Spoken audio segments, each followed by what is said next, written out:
Hello, Jack. This is Jeff, the Garage Guy. Got done here playing around with your design and looking at some different ideas on how we might do things. The first thing I want to talk about is your heater. You had envisioned a heater up here in the corner. I don't know if you can pick one out and let me know what it is, but it looks like at this point you only have 17 inches from the top of this shelf system here, this black part, to the ceiling. To lower these cabinets to make more room for the heater was my first instinct, but now that I'm looking at the drawing, it seems like the whole thing kind of ties together. A couple different options. We could, if we could lower these cabinets just about 4 inches and make enough room, then I can make kind of a straight line. It would jot out because the cabinets are deeper here, but basically one even height going across here. So we could lower the cabinets by 4 inches and give you about 21 inches between the cabinets and the ceiling. I don't know if you're planning on doing gas or electric. And on a side note, if your garage isn't already insulated, that would be a tremendous idea. I'm sure you know that already. Our garage, we're going to do a heater as well. I've really kind of played around with some different things, and I have a problem with where the cabinets are, and the heater doesn't quite fit quite right where I want it in my garage either. So we've been researching online, and this is the heater we're going to do in our garage. Now in our garage we have electric only. We don't have any gas at our house. Everything's ran on electric. So we're looking at electric heaters. This is a ceiling mounted electric heater. This is what we're going to do, and it doesn't stick down far from the ceiling, and you can put it anywhere in the ceiling, center of the garage or whatever. So it seems like a pretty neat option if the size of the heater is getting in the way of our design. So just let me know what you think about the type of heater, whether it's gas or electric. If you want to put it in that corner, if I absolutely have to lower the cabinets or something, I can come up with a design solution for that. But this should be a pretty neat heater, I think. Alright, let's go back to your plan here. The refrigerator, that hasn't changed. It's going to sit up on the base, tucked into the cabinet system. And I also have a staircase that attaches the base, or the two cabinet systems at the step, and a top cap that attaches them along with the store wall around the garage door. The really neat thing I've been playing around with some ideas for is the control panel and LED lights. What I use a lot is what's called tape light. It's come out probably about 5 or 6 years ago. We've used it a lot. Basically, it's tape light. It has little lights on it, and it literally comes in a roll, and you just stick it wherever you want it. It's really cool.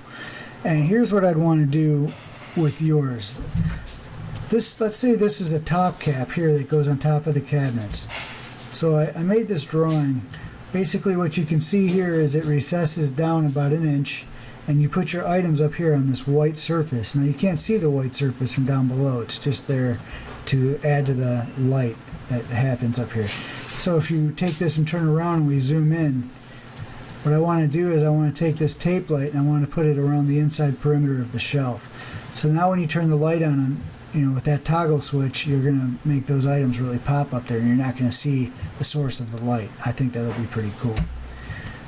What I want to do is get you a lot of toggle switches in here, USB ports to charge phones, auxiliary port so your phone can play over the speakers up here. So basically what I want to do is have separate toggle switches control lights in different areas. And some of the ideas I have are lighting for the top shelf here, a separate toggle switch right here above the door, and a separate toggle switch for lighting above these cabinets. I think it's going to make wiring, not really much more complicated. We just hook them up to a switch on their way to the location. It should be pretty easy.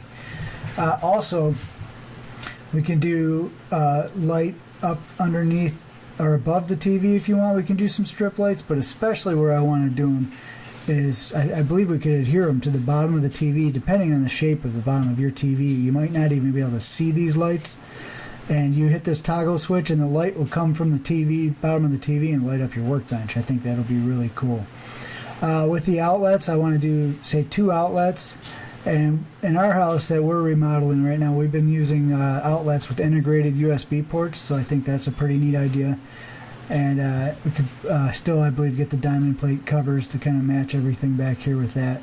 So I think we can fill this up with between the auxiliary port, separate toggle switches, and 2 outlets with built-in USB ports. I think we could pretty much fill this up.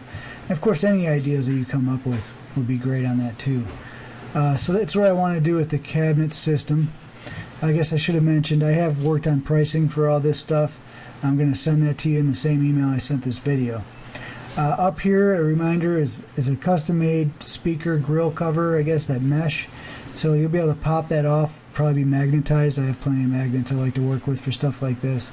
You'll be able to pop it off, stick some Bose speakers up there, something like that, and then you plug into your auxiliary port down here and it'll power those speakers up there. For the LED lighting, we have a couple options. You'll have your individually switched areas, so you can switch these wherever you want. Might even make it glow, make the door glow. I don't know.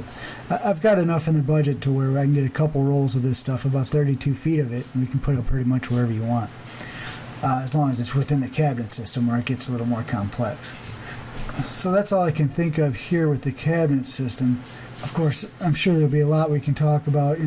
When I build stuff like this, we take a lot of pride in what we do, and a lot of it's kind of an artistic license where we make little tweaks here and there just to make the thing really stand out and look really nice. For instance, one thing I might do is make this little showcase box here with the black interior. I might try to recess it up into the top cap, so if I put lights in there, it'll be hidden behind a ledge and you won't see the source of the light. I don't want you to see the source of the light. You look at these things, and if you look directly at them, they hurt your eyes. If you count, they're just really bright, pinpoint lights. So I want to do things to try to hide the source of the lights wherever we put lights. And I think we'll be able to pull that off pretty easy. The flooring, I'm also going to send over a price on the flooring. The flooring is incredible. It's one of my favorite things to do in a garage. It really makes a huge difference in the way it looks, especially with a cabinet system like yours. I'll explain the way I would like to build these. The way I do build these cabinets is they're up on a base that has leveling feet. Now these leveling feet keep all the wood up off the ground, so your cabinets are going to last a really long time. Moisture is not going to come up through the concrete and slowly erode at your cabinets. Now these feet, they leave the cabinets up off the ground, creating a gap at the bottom. The way I build the bases has an extremely high load capacity, so you cannot overload the bottom of these cabinets. And I would like to trim out and block the gap basically with this black base, so you won't be able to see the gap, the fact that the cabinets are up off the floor. Now let's go to my website here. Here's a black base. This is a garage I did a couple years ago. Now you can see how this floor, it just tucks right underneath that base. And I'm able to take that base and bring it down to the top of the floor, and the floor tucks underneath there.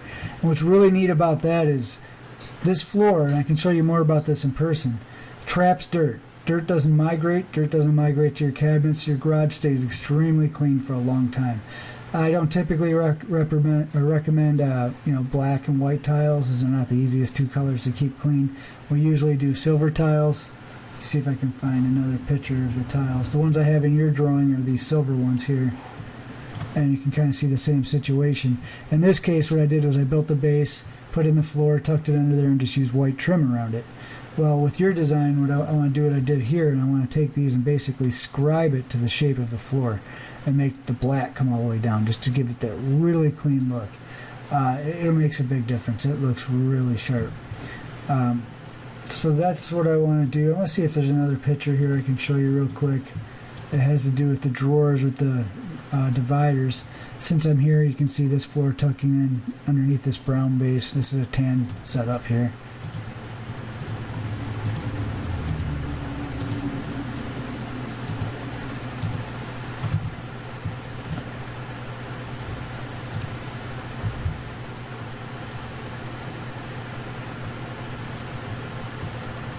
Here we have a picture of the drawers with the two dividers in it, so you can take these dividers in and out as you wish. So they're really nice. It will help you be really organized. You can put light bulbs back here and screws up here, whatever you want. So you got two sets of drawers in here, each box containing 4 drawers. So you'll be really well off with these drawers. I think it'll take care of your tools and your household items like light bulbs and things like that. It's a really good system, super organized. I think you really like it.